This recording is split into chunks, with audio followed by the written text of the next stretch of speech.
đọc không? Đọc đi. Lấy ra đọc cho nha. Bây giờ lấy ra một hết.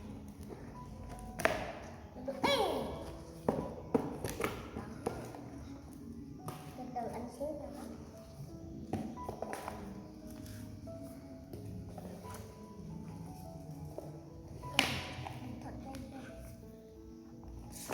Anh đọc cho nha.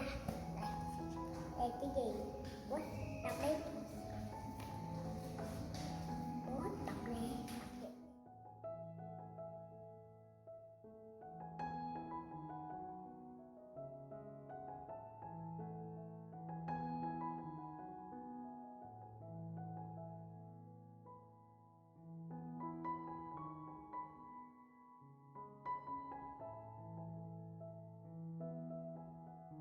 Cảm ơn nha.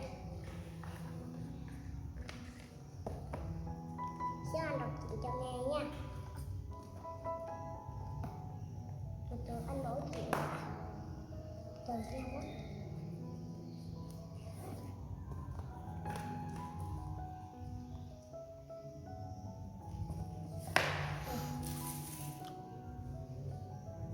Từ từ anh bỏ chuyện ở đây đó.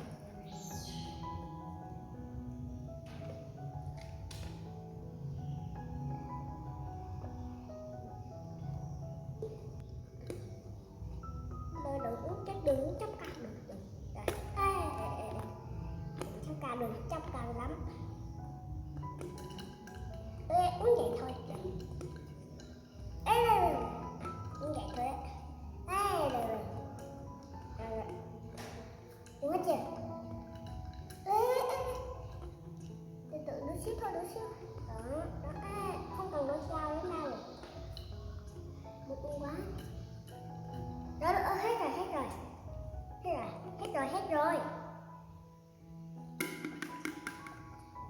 Hết chưa? Hết rồi. Hết rồi nó ơi.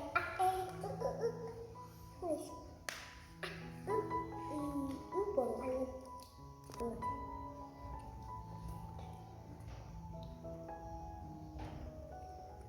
Có đọc nè. Biết đọc không? Nè, bắt đọc đi. Đây. Chữ hờ. O n a n a n. Đọc sai bot kêu sai rồi. Đây cái gì? Có biết đọc không? Có biết không? Đây. Đây cái gì? Không, đây cái gì? Cái gì bố biết đọc không? Có biết đọc không? Biết đọc không mà chờ xuống đọc.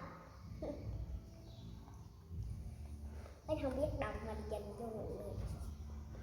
Bố ơi, nhìn này, nhìn cái bảng này có gì? Không có gì.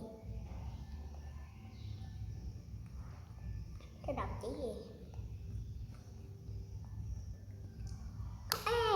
Không có đâu, không có chữ gì hết. Nè bố chữ. Đó, đây cũng chữ.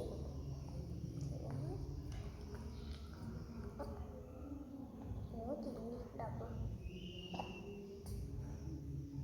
Cái gì đây? Không biết.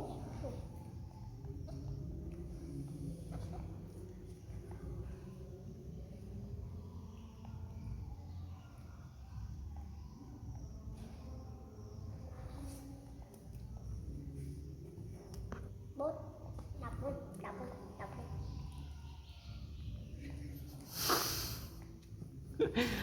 Gì?